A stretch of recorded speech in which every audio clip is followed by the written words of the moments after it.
Hi, this is Rachel McElroy. Hi, this is Griffin McElroy. And this is Wonderful. Welcome back to Wonderful. It's episode 2 of Wonderful, and folks, the reviews are in. I'm looking at Rotten Tomatoes right now when they're doing podcasting, and it looks like you got 100 stars. Ooh. How do you want to spend them?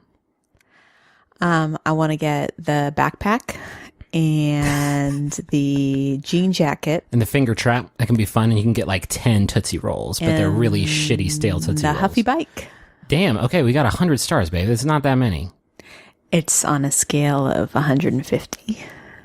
You've changed the heuristics. Okay. Everybody loves it is basically the moral of the story. Everybody fucking loves the show, and nobody said anything fucking mean about it or how she should go back to covering The Bachelor.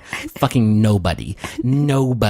Anyway, I don't want to get negative because this is wonderful. It's a positive show. We got 100 stars, and I don't know how I'm going to spend all of them.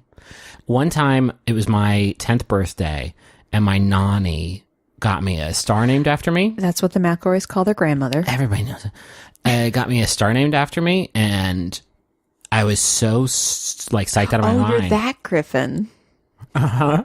You know how when you look up at the sky at night and there's that one big weird red star? Mm-hmm. That looks like it has glasses. Mm-hmm. I always thought, I wonder who that's for. Yeah, there's a face in it. Yeah, and it's heading towards Earth. So Melancholia style, like it is coming. I'm coming, I should say. I never saw Melancholia. I watched the first minute of it. I heard it was not good. I watched the first minute of it, and I saw a planet hit another planet, and I got so existentially spooked out that I was like, "Oh, thank you, Lars. Thanks, Lars. Check, please." So on this show, we talk about things that we like and things that are good and things that we're excited about, and then we listen to some of the things that you're excited about, and then we talk about those too. I would love to start off things this week. I think you should start this week. I'm going to start things off this week with a thing I've been really into lately. Okay. And I think I just have it on the brain because I've been traveling. I just got back from a Bim Bam tour. And the thing I want to bring to the table this week is bars, by which I mean bar foods, by which I mean bar-shaped foods. Foods in the shape of bars. Foods that use the bar format as a delivery vehicle. Are you talking about a candy bar? That's one of the things I'm talking about here. Yeah, for sure. I'm talking about a candy bar. I'm also talking about, a nice bar. I'm talking about a granola bar. I'm talking about a Nutri-Grain bar. I'm talking about a little cereal bar. I'm talking about a little flapjack. Is what our friends across the pond call a little friendly little breakfast bar. I'm talking about a brownie bar. I'm talking about a cookie bar. Any kind of damn bar that you could think of. And you like all bars? I tell you what I like is all bars, all bar-shaped foods. There's so many reasons for this. I travel like a lot, and I have basically since I kind of started working at Joystick, which was like 2000 and holy shit, a long time ago. Mm-hmm. And I kind of learned, like I have a like loadout that I just know, like I've got to have my cans, got to have my sleep mask. I bring Imodium. I learned that little trick based on my fateful trip to Austin where we met and I had the worst gut situation.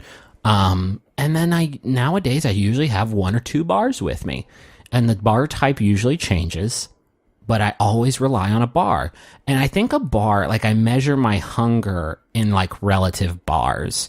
That's not to say that I only eat bars, but that I know sometimes like, ooh, I'm getting pretty hungry, but dinner's in an hour. I can tide that over. I can cross that. I can lay a big bar down and cross that hour-long bridge to get me to my next meal, my 4th meal, or my 3rd meal, as the case usually is, with a nice Osei peanut bar. I feel like you're not into this conversation at all. Well, I'm just trying to think about it. So is it a cost-saving thing, or is it really a satisfying hunger thing? A Snickers bar satisfies the hunger. They know it. They got a lot of stuff in that one bar. It's not a cost-saving thing. It's a like, I have certain, whenever I snack, I always try to snack with a purpose. And so it's like, I need something that's I'm pretty hungry, and it's 3:00. Ooh, 3:00 is bar time, isn't it? Yeah. Because you got to get yourself to 6 or 7, and so you get a bar going. I think what I was confused about, so I have incorporated bars into my daily life, for sure. But at first I thought it was just a travel thing for you. And that's what I was trying to figure out. It's definitely a big travel thing. What is it about travel that makes you want bars? I'll tell you what it is. You never know. When you step onto an airplane, you are making a contract, an indefinite contract with that airplane. You never fucking know. When I get to like an airport and it's 11:35, right? And I'm not quite hungry yet because I have my breakfast at 10, but I'm on a 4-hour flight. I don't want it to be fucking 4 p.m. when I get to my destination. I haven't had lunch. That's where my friend bars come in, and I have two of my bars. I was confused because the Griffin McElroy I know that travels specifically in the morning always gets a coffee. Yes. Bagel and cream cheese. And? Banana. Ties it all together. The banana makes the coffee and cream cheese bagel work together in the morning. I don't know that I know this bar McElroy. Well, I like to eat healthy in front of you, and that's one thing I should. I think there's probably bagel and cream cheese is not that. Well, it's all relative. One thing I do want to hop on here is I think there's a lot of bars out there that say a bunch of shit but do another shit. There's a lot of Sweetums Activia bar or whatever they call them on that Parks and Rec episode of just like, because here's the thing. If I eat a Cliff Bar, it's like I've just eaten a fucking like magic 8-ball of sugar. Like it is. This is a fun story. Oh no, I don't think I know which one you're about to talk about. No, it is. Okay. It's fun. When we went on our honeymoon, we brought like an economy size pack of peanut butter Cliff Bars, which is my jam. And we used those when we were kind of in between meals because we did a lot of walking. Yeah, especially when we were in Hakone, where there was like, we didn't know where a restaurant was sometimes. And so now I forever associate peanut butter Cliff Bars with our honeymoon. It's my favorite. It really is. It's my favorite Cliff Bar. Here, let's talk about, you eat a lot of kind bars. There's a lot to talk about in bars. Here's the thing about bars. Bars are usually just like perfectly snack sized. Thank you. I'm usually on the go, right? I am never satisfied by a bar. I'm just going to put that. You're never satisfied by a bar, but you're okay. Oh, it'll get me there. He'll get me there. This bar will get me there. I have actually, this is a fun, maybe sad story. I have become very dependent on bars now that Henry has been born.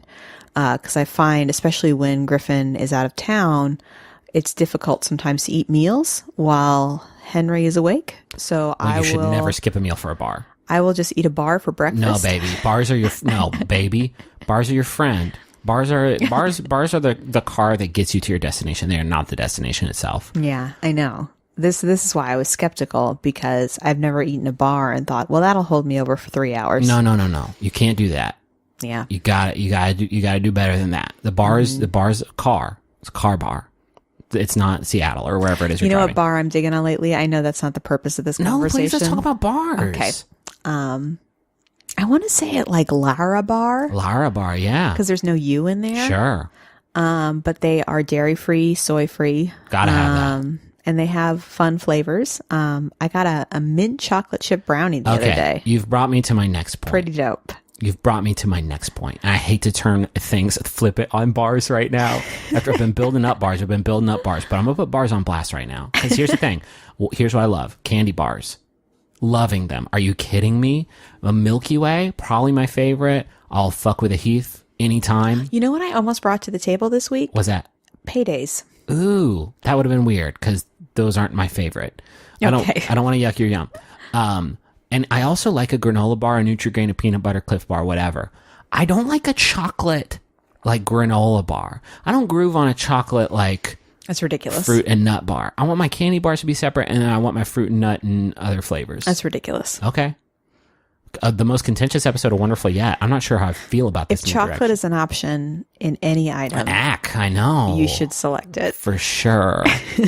That's my thing. Bars. They are bars. They fall within the width and depth of my mouth, and then they get me 4 bites, and I'm good to go. They are a yum plug for my food socket, and I'm fucking into bars right now. Wow, that's a soundbite if I ever heard Nature one. Valley peanut bars are my jam. We get a box of 48 of them at Costco, and I drill into those motherfuckers. I destroy those big boxes. You're laughing because it's true. So unhealthy. Again, full Sweetums situation. A lot of these. I think I called them nice bars earlier. They're kind bars. Yeah, I didn't really know what Thank you were you. getting to. Kind bars. I think kind bars are okay. I think there's a few that are like okay, and then there's like a Cliff Bar that is like eating 20. They all inevitably have more calories and sugar than you would think they would. It's a bar. It's your friend. I'm of the mindset now that like you need those calories. Sometimes you need those calories. I recognize that they are not healthful, and a lot of them are probably deceptive in their advertising. But a lot of the times I have a bar-sized hole in my tummy, and they fill them right up. Bars. Is it my turn? I just moved away from my mic looking all satisfied at you. Like, I crushed my first topic. Let's see what's up. You're going to be blown away. If yours is like discs of food, food spheres. I don't think ours are going to be similar this week. Griffin and I talked about how our dream is the week where we both bring the same thing, but I don't think that's this week. Yeah, I would be blown away if you're like, this week I also wanted to bring a shape of food. My first topic, Rube Goldberg's. Oh, damn. Yes, baby. Mm-hmm. You are killing it. Mm-hmm. So I was thinking about this when I was trying to come up with a topic. And I was thinking about my favorite movie, which is Pee-wee's Big Adventure. This is the truth. Rachel's not just saying that. Yeah. And I was thinking, what are some particular scenes in that movie that I like a lot? Maybe I'll just talk about those scenes. And then I thought, you know what I love? That opening breakfast montage where he gets out of bed and his little Rube Goldberg machine makes him breakfast. And I find that scene so satisfying.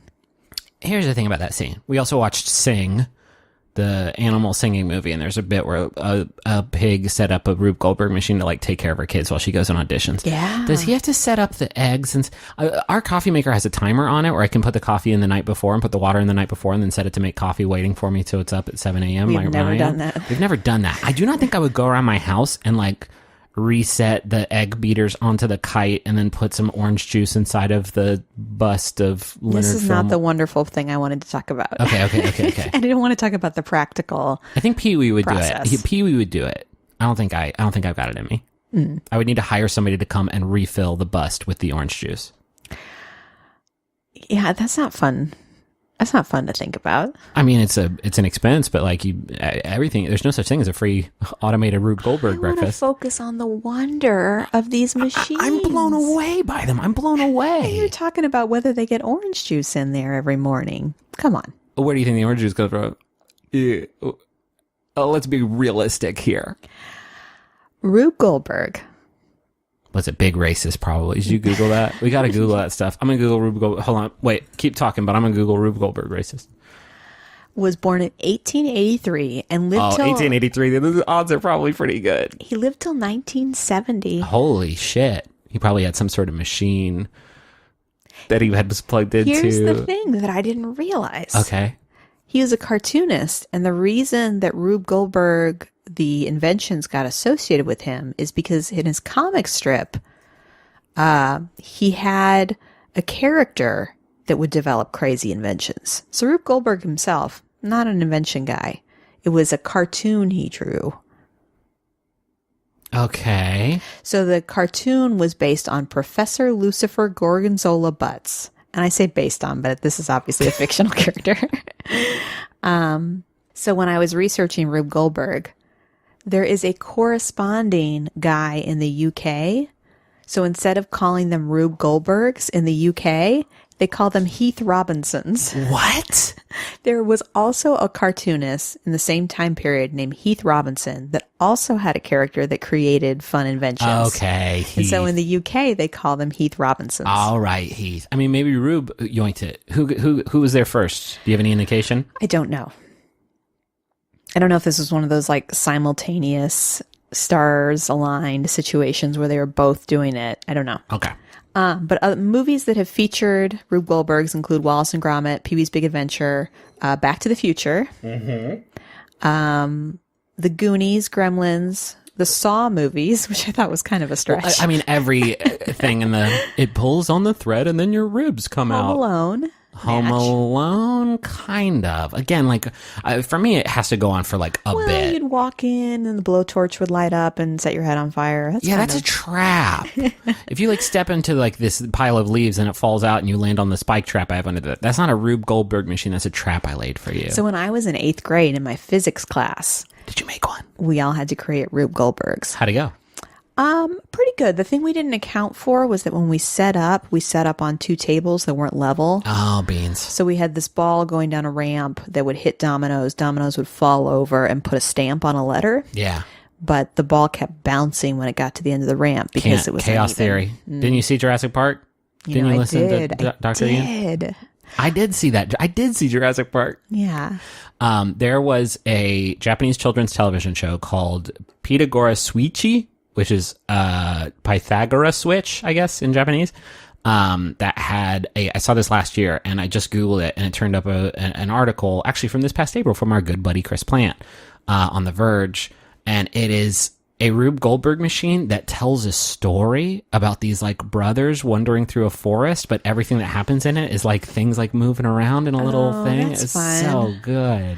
Oh, for those that aren't familiar with the concept of Rube Goldberg's, it's taking kind of complicated gadgets to perform simple tasks in indirect, convoluted ways. If you've ever seen an OK Go music video, Yeah, exactly. You're going to get there.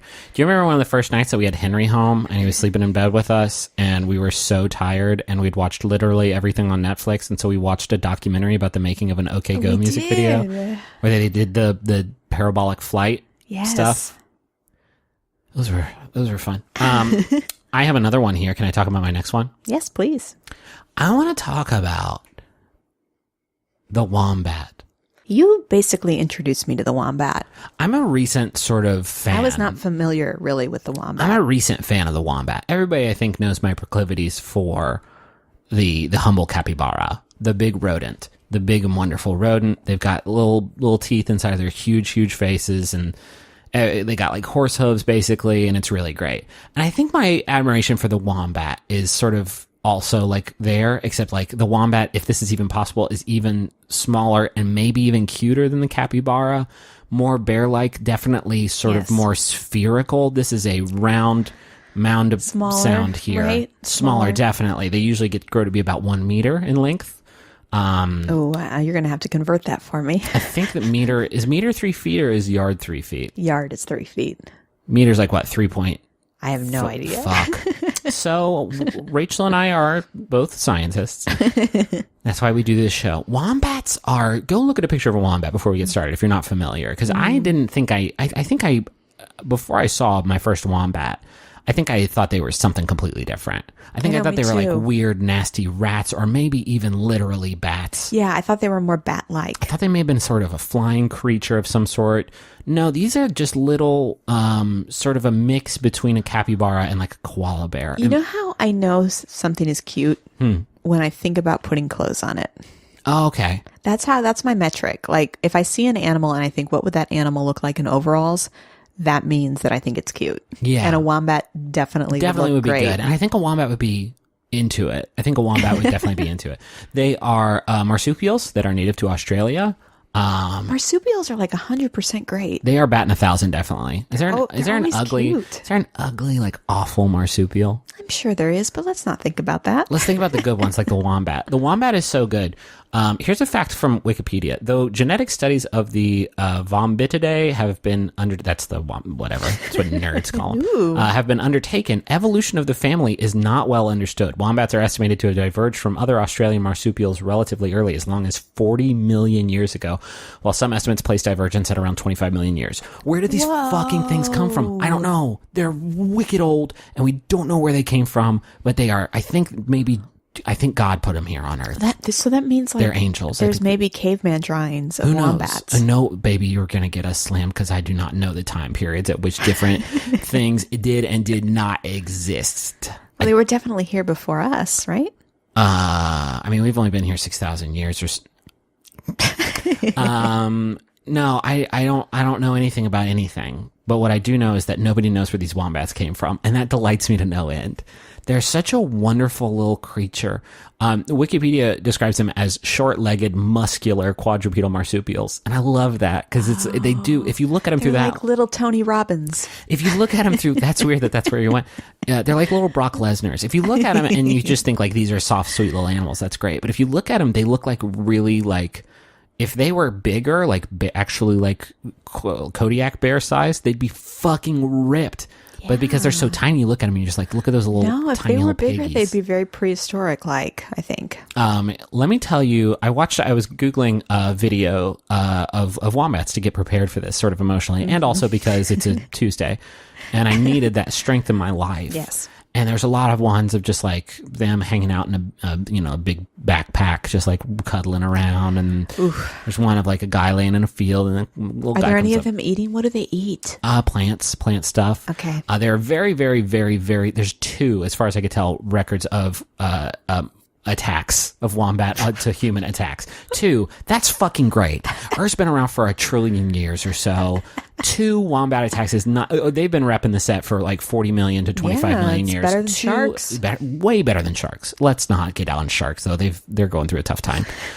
Wombats are. I was looking, and there was one where like a guy was trying to water some plants at like some sort of habitat in Australia, and this wombat kept like running up to his feet and legs, just wanting some love. He's like, "Get out of here!" Nice. I think I've seen that one. Then I watched a video done by a gentleman who is, as far as I can tell, an extreme Australia explorer, and his particular jam is getting in abandoned sewer tunnels, like very, very, very narrow spaces, which sent me down into a tizzy.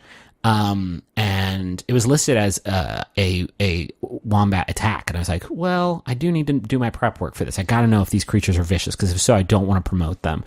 And what he explained, and what Wikipedia backed up, and by the way, he explained this while showing his like GoPro video of him climbing through this like super narrow tunnel, and then there's a wombat, and then he freaks the fuck out, which I thought he was being childish.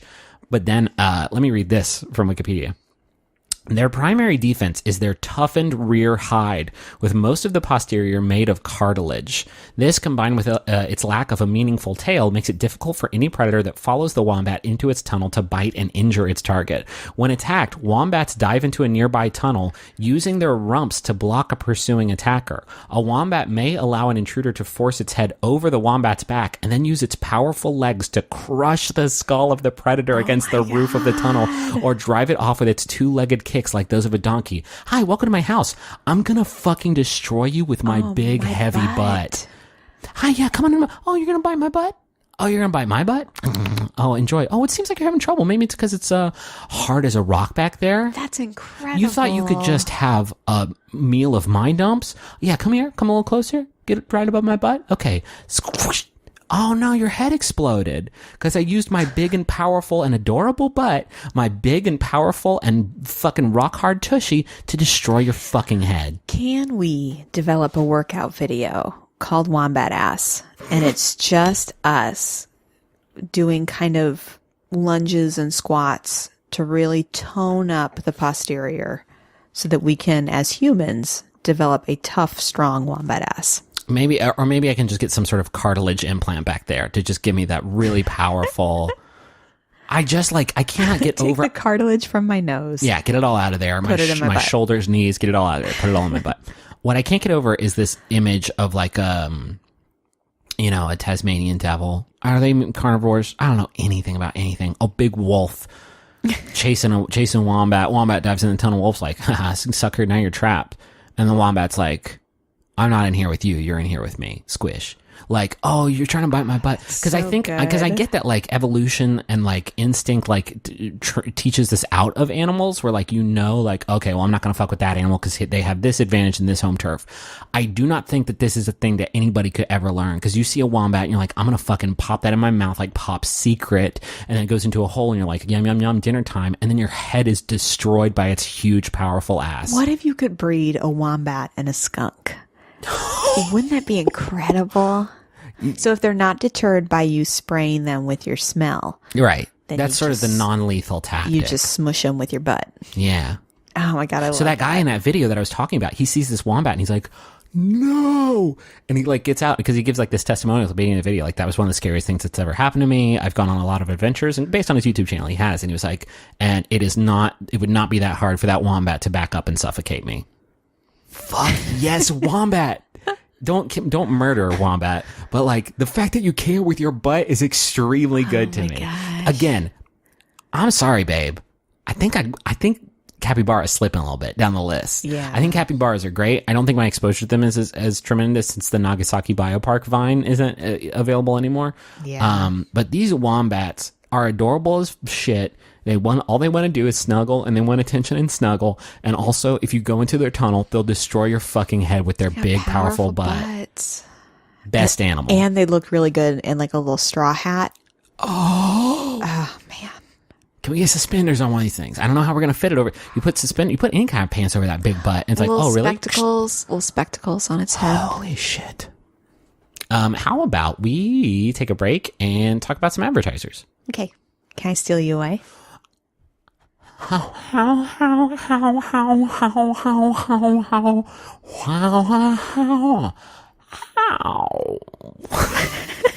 It's very sensual.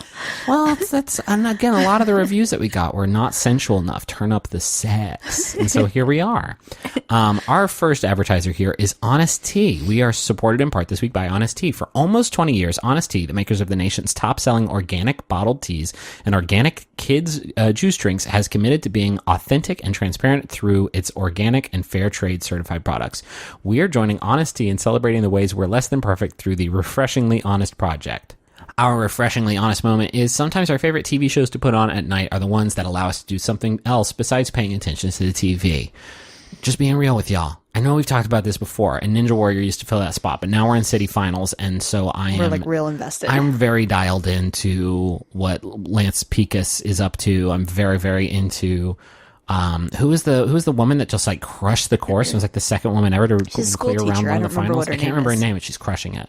Anyway, this is a bad example because obviously it doesn't play anymore. We obviously pay a lot of attention to all the television we watch.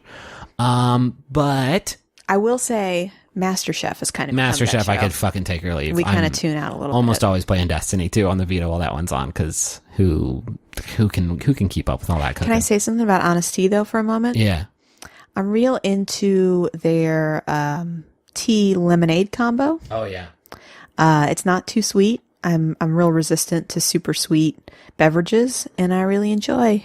It's like half tea, half lemonade. It's great. I'm really into their little pouches, their little beverage pouches. Yeah. I think those are for kids, but adults like them too. You can share the fun and funny ways you're less than perfect on social media and use the hashtag refreshingly honest. And for every time the hashtag refreshingly honest is shared, Honest Tea will donate $1 to Vision Spring, up to $25,000, which helps provide affordable vision care for people in need.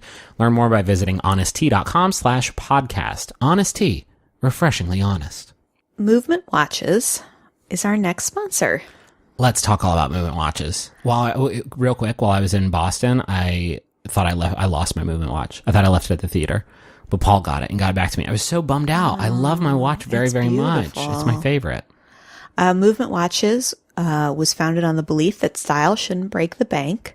They start at just $95, and at a department store, typically you're looking at $400 to $500 for a nice watch like this.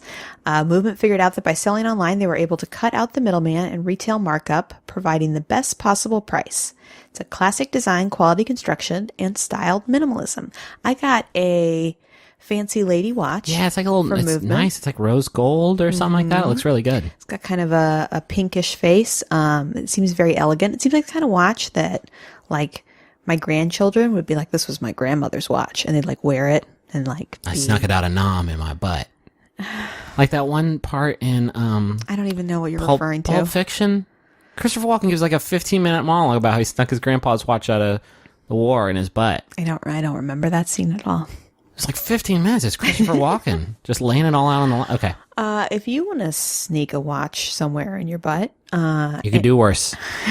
Actually, I will say this: they are fantastic watches. I get complimented every time I wear it out of the house. No, it they're is very stylish and beautiful. It's maybe you might be able to find a smaller watch face to get up in there. And that's all I'm going to say about it. Griffin used to buy this like $5 watch off Amazon. It was a little watch, and it would fall apart within minutes, but it was smaller. So if we're talking about like the only metric you're using is how much you can jam in there, I'm just saying they're beautiful watches. Beautiful watches. That big face is stylish and it's modern and affordable, but in a butt. Well, and if you want to look like a fancy man with a fancy watch, I would recommend Movement Watches. Absolutely. If you're looking to cram some. You can get 15% off today with free shipping and free returns by going to mvmt.com/rose. Now is the time to step up your watch game. That's mvmt.com/rose. Join the movement. We got a couple Jumbotron messages here. This one is for Eileen Denny, and it's from Matt Denny, who says, "Happy anniversary, Leaner." That's Already the cutest shit ever. We've been married for 3 years now, and I have loved every minute of it. Whether raising our adorable baby, reading to you while you fall asleep, losing to you at Dr. Mario, or listening to all of our good podcasts together, you're my favorite. Love you, babe. Q Griffin humming Amber by 311. I don't know. I don't really understand why I don't know why, baby, that wasn't me. Where'd that come from? I have no baby. I need you to go get the shot and jam it directly in right into my brain, babe. It's the only way to whoa, baby, please. I like it. Why would I stop this? Because you need to get to the refrigerator and get the shot out of it and put it right in my brain. Please, baby. Shades of it's gold not a time to groove. Naturally. It's not a time to groove. Can you read this other Jumbotron? This message is for Griffin. Hey, I know him. It's from Angus MacDonald, Boy Detective. The crossover event that everybody's been asking for the past week when our show debuted. All right, here I'm going to show my fandom. I'm going to do my Angus impression. Please do. Hello, sir. It's Angus MacDonald, Boy Detective, speaking from across dimensions. I just wanted to say thanks for creating me. I'm a delightful character who brings joy to thousands of the Adventure Zone fans. I've never seen The Bachelor before, but I hear it's about the greatest mystery of all, love. So I'm sure I'd be a fan if it existed in my world. Oh, my sweet Angus, my sweet boy. If you want to get a Jumbotron, how would you do that? You would go to MaximumFun.org/Jumbotrons and do them there. And if you already had one on Rose Buddies, it's going to be on Wonderful. Obviously, that's how it's been working. Thank you, Angus. Thank you, Angus. I apologize that I can't do the Angus voice, but you did so good, babe. I captured the mood, I thought.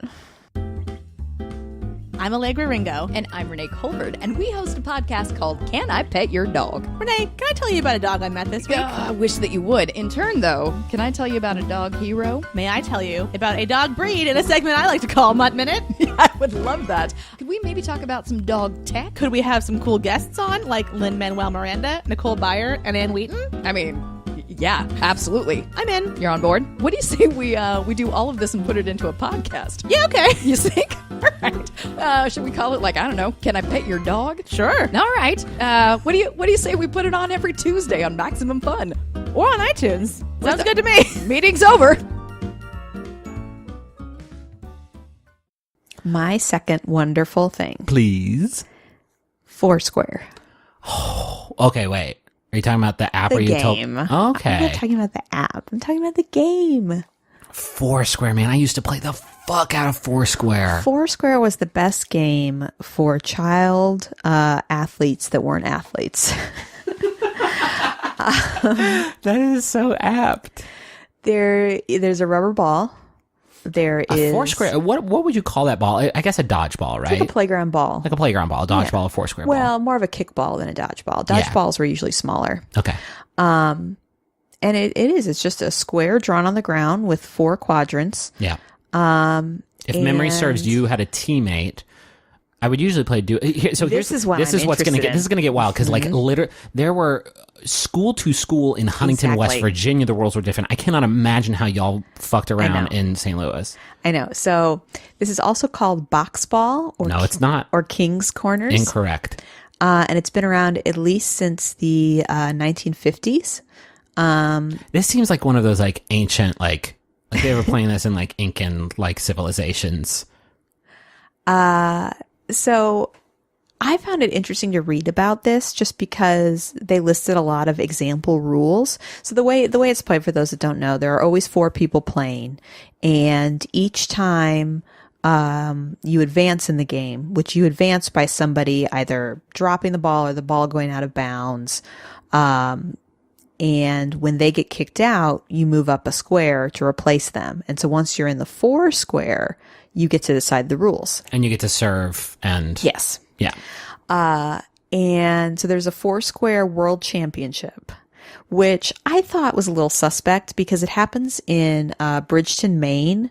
And when I looked at the list of winners, they were all people from Maine. Like they say, they say on the website that it draws athletes from the USA and Canada and has registered competitors from Israel to Bermuda. Okay. But when you look at the list of winners, it's like they're Maine. all Maine. I mean, that's partially because like who is like there's probably not that so many people that are that into Foursquare that they will drive up to Maine to compete. But tell me if you're familiar with any of these. Oh man, rules. I had such a specific rule set. I'm so fucking excited to hear I've about got them this. in my head too. Okay. Early birds. Don't know. No, what is that? So to paint like a little bit more of a clear picture, it's kind of tennis rules, right? Where you get the ball served to your square, it bounces once in your square, you hit it back, and then you have to hit it to a different square. I almost always played duos where you and your partner were on opposite corners, and so you'd have to. We never played that. Okay. Snake eyes. No way. Jackpot. No. Body parts. Does that mean you can hit them in the body and then they're out? You can hit the ball with any part of the body. Oh, okay. No, I did play it that if it hit them, like it counted as a hit, and so they would be out. So that was a good tactic of just slamming it at somebody. Bobbles. Was that where you could sort of bounce it from one hand to the other? Yeah. Yeah. We did play bobbles. Double taps. Was that where you could hit it towards the ground and then hit it a second time to add it was like a feint strike maneuver where you'd hit it and somebody would think they would know how hard it was going and then you could hit it a second time.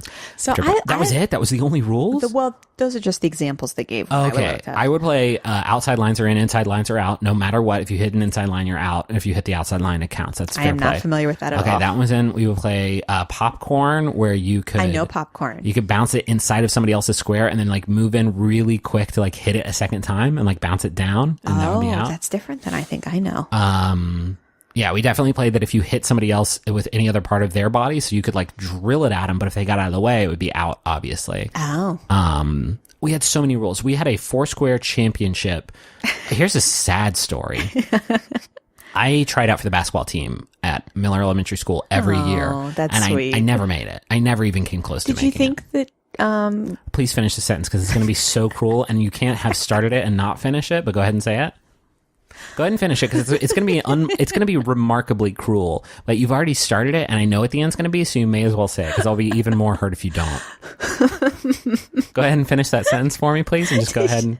Did you think you were good at basketball? All right, there it was. I'm you know sorry. what? I know what I said. It was much worse to actually hear it. We had a basketball court growing up in our backyard. We had a grass backyard where we had all of our toys. And then one day we built a family room extension onto the back of our house. And then Dad paved over the backyard and put in a basketball court. Paved the backyard, put up a baseball court. And I didn't play that much, but everybody, it was fucking Space Jam had just come out. It was fucking 96. Michael Jordan was crushing it in the Bulls. What was your biggest basketball skill? Were you a good shootsman? Yeah, I was a good shootsman. How was your dribbling? I was actually pretty good at 3-pointers, but if anybody was covering me in any way, I would fall the fuck apart. But I can make a miracle long bomb from time to time. Okay. I was not good, but it's still if you were cool at our elementary school, you auditioned for the basketball team. You auditioned for the basketball team. That's sweet. Is that what I said? Yes. Oh shit! You tried out for the director of the team, and so I did every year. And I never made it, right. And there were kids that I grew up with and was in preschool and elementary school with, and we had there was I guess a in-home nanny's not the right word, but an in-home daycare thing that somebody ran, and me and some of these kids were in it, and then they got athletic and they joined the basketball team, and so I'd always join it just because all my old buddies were doing it, and that was where I started to feel I was sort of slotting into my place in the hierarchy, right? Yeah. Because I had all these buddies. I had all these buddies in kindergarten, I had these buddies in first grade, and I had these buddies in second grade, and then by third grade they were accomplished athletes. That's exactly when you figure it out. And I was not. And I was watching them all kind of drift away a little bit, which not a complete sad story. I started doing community theater around that time, and I made this incredible group of friends that I have to this day.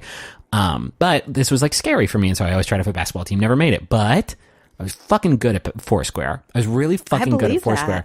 And so one day, my elementary school threw a Foursquare tournament. And I got on a team with a couple of my old buddies, fucking Stetson and David and John. And you had a buddy whose first name was Stetson? Yeah. Oh, that's darling. He ran, I don't know if he still does. I think it may have shut down, but he ran a candy store next to a movie theater in Huntington. Did he have a handlebar mustache? He did not, no. And so I was on a team with them, right? And we would do rotations, knockout style, or once your team was completely knocked out, you're out.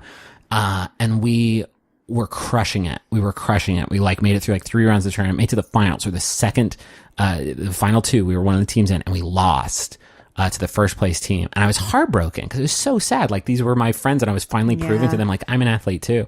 And then I went to computer lab and I got on like the clip art software, and I made certificates. Oh, sweet Griffin. I made little certificates for coming in second place. Oh, sweet Griffin. And I gave them to my friends. Oh my gosh, I just want to hug you.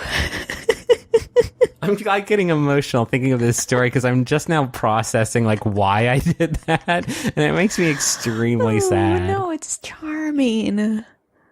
Oh, maybe they still have those certificates. Maybe they treasure them. Well, you still had your math blaster certificate. Yeah, that's true. Space captain. God, I forgot about that. When you moved from Chicago. Foursquare fucking owns. I wanted to go. So this is what I was interested about Foursquare.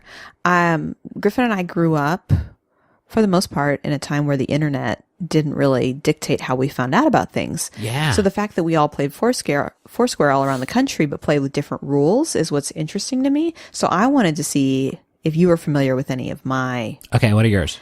cherry bombs. What was that?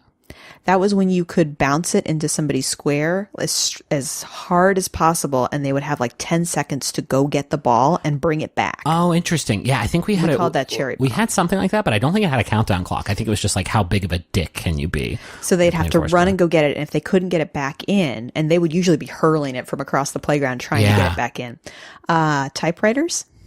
Is that where you could just kind of like bounce it really low to the ground? Yeah, real like fast? very low. Yeah. Into there. Typewriters. I also remember something called baby bouncies, which in my head is very similar to typewriters. Okay. And there was also like a TV tag or something. There was something where you would pass it around in a circle and everybody had to name a TV show, which I always looked forward to because that was where I shined. I can't make a fucking layup to save my life, but I could talk about all the characters in Alf and all of the episode B plots. Gosh, what else was there? Those are the ones that I remember. Okay. I mean, I named most of mine already. Mm-hmm. The main one was inside lines are out, outside lines are in. And I was such a fucking like douche about that stuff. Like, oh, inside line. Nope. Like they would be playing and I would just like catch the ball, like hit the inside line, get on out of here. One time, John Kreider slapped me in the face because I said inside lines are out, outside lines are in. We both got sent to the principal's office. He slapped me right on my face and I was fucking like 7, so I didn't really know how to handle that. And he was tall. He was he got big early. He slapped me right across the face and it really stunned me. And we got sent to the principal's office and I didn't say anything because John was my buddy and I should have. Did you make a certificate for him later that said best slapper? This story's making me sad too. I realize I'm looking back on that story and I don't know how I feel about it because I have mixed emotions. I just didn't want my buddy to get in trouble. Wow, I didn't realize Foursquare was going to be such a rich vein for you. Yeah, I didn't either. But we used to play that like every day. I played it every day. Yeah, I played it every day for 5 years. So like, yeah, of course I have a lot of memories. And hot lava. That's just where you can't touch the floor? Yeah, we had one of those like cement bar mazes things, and you would sit in the corners and try and make it to other corners. Now, this is what I played. Attacked. This is what I played in elementary school on regular elementary school days. In my tag class days, my talented and gifted class, we would usually just climb up on the big toy and do some, by which I mean like, you know what I mean by a big toy? No, I don't. Like a little thing with like a slide and a jungle gym on it. Like a playscape? Okay, again, a regional difference thing. I think there's a toy. I've heard big toy before. Oh my gosh, that's adorable. We would get up on it. Climb up on the big. Wait, can you say it in your West Virginia accent, please? My big toy. And we would get up there and we would basically do like a Final Fantasy LARP. Oh God. That's what me and my friends at tag class would do.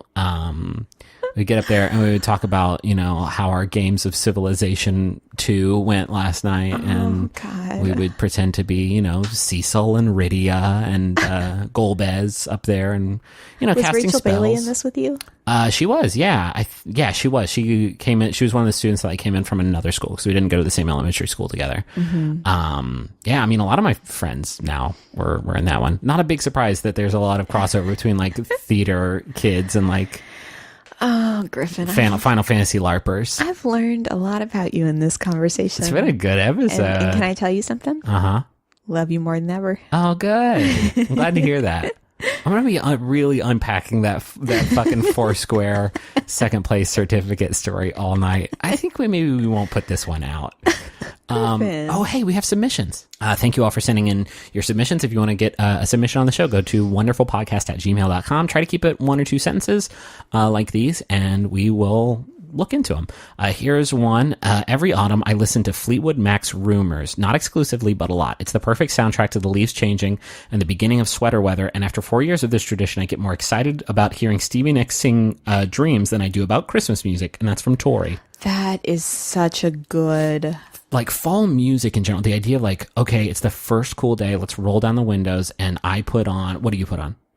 I feel like I have it, like any Nick Drake album. Oh gosh, I don't know. Nick Drake. I've never really thought. Brighter Later, I will put that shit on and just like, oh, it's fall. Like this is the moment that it switches over. I thought about like summer music. I've never really thought about fall music. That's oh, dude, I have 2 fall playlists on Spotify. Summer music is like summer music is not like jams. They're jams. They're temporary. Cut to the feeling, right? Yeah. But like, I will put on a Nick Drake album every fall, and it marks. It's like a flag in the ground. What's that? I want to say Joni Mitchell, although definitely she does have some. I mean, California is fun and sort of summery. I also equate like Dave Brubeck and like any of the jazz albums that you sort of added to our collection. Like I think about like cooking chili in the fall and listening to Dave Brubeck.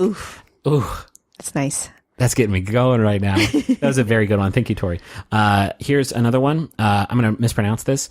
Okeanos Explorer, that's Okeanos Explorer live streams from the bottom of the sea make me inordinately happy. When I notice they've started a new mission, I fist pump quietly to myself in my office at work, eager to live out vicariously my childhood Jacques Cousteau dreams. They are currently exploring north of Hawaii.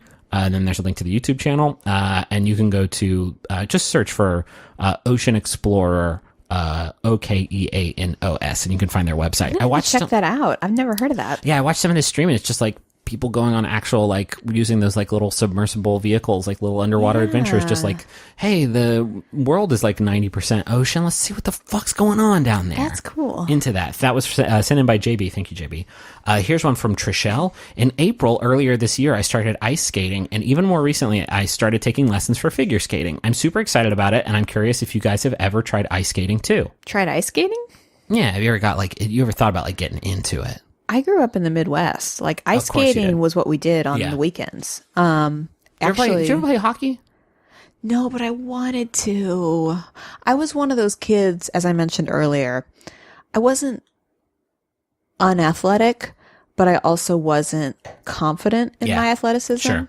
And to be a lady trying out for the hockey team, I felt like I had to be super good. That sucks. And so I didn't ever do it. I'm not saying that sucks that you said that. I'm saying that like that sucks that was like a pressure that was applied in any way. Because there was in my high school, there was one girl that played hockey, and she was a goaltender, and she was not treated well, and so it kind of set the tone. That sucks, man.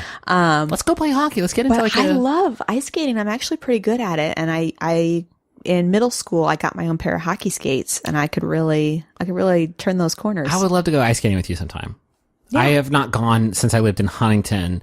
And there was one that like we would take trips to when we were at church because it was like right down the street, and I would always get blisters on my ankles because I guess I wasn't very good at it. But then I just watched Yuri on Ice, and now I think I could really carve it the fuck up out there. I just got this image of the two of us going ice skating and holding little Henry's hands, and now I just want to go to sleep and dream about it. Okay. Okay, well, let's go there. Let's go to sleep together. This has been wonderful. Thank you for listening. This episode is probably a little bit longer than they're usually going to be, but we got really into talking about Foursquare and wombats there. Please review our show on iTunes. Now that we've switched formats, it's really helpful to get your feedback. Yeah, we were the number one podcast. And by the way, we need to change this category, film and TV. Probably need to switch that. We'll probably talk about film and TV sometimes, but it'll not be the main focus of the show. And that was because everybody was like supporting us, and that really means a lot. And if you could continue doing it, if you have not left a review, I know every podcast on earth asks you to do that stuff, but it really is helpful when you're getting started out. And so now is the time to do it. And thank you. Thanks to Maximum Fun for having us. You can go to MaximumFun.org, check out all the great podcasts there. Shows like Stop Podcasting Yourself and Lady to Lady. There's the new show, show Who Shot Ya with Ricky Carmona. Yeah. A bunch of really great shows, all for free on MaximumFun.org. Big thanks to Bowen and Gus for the use of our theme song, Money Won't Pay. I am going to drop a link to the song here in the description of this podcast if you want to check it out. But it's like a really good jam, and you should go check it out. Anything else? Nope, that's it. Yeah, we'll be back next week with more wonderful. We still don't know what the outro is going to be, but we'll light the beacons and get everybody together, and we'll figure it out for you.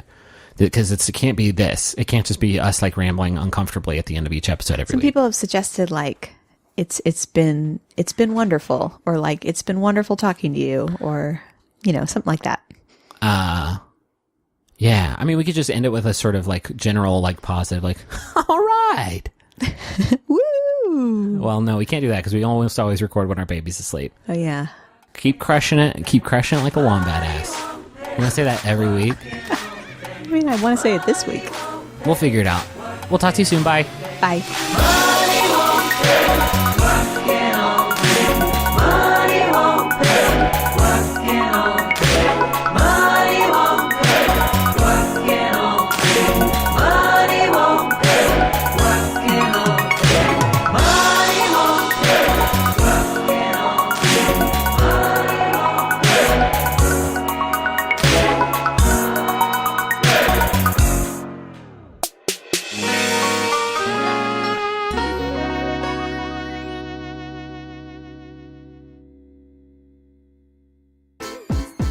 Hi there, I'm comedian and movie buff Ricky Carmona, and I'm excited to tell you about a new show I'm doing called Who Shot Ya? Join me, LA Weekly film critic April Wolf, I'm gonna call Star Wars when it comes out the Clint Howard Project. film reviews editor for The Wrap, Alonzo Duralde, Everything Charlize Theron knows about killing somebody with a high-heeled shoe she learned from single white female, trust me. and our dope-ass friends each week. I think we need to end this pernicious belief in our society that there is anything remotely fuckable about rich dudes who are emotionally unavailable. So if you're tired of whack opinions, and you're looking for a smart, funny film discussion show, check out Who Shot Ya, son? That's what we do. And you can find us at MaximumFun.org or wherever you get your podcasts. MaximumFun.org. Comedy and culture. Artist owned. Listener supported.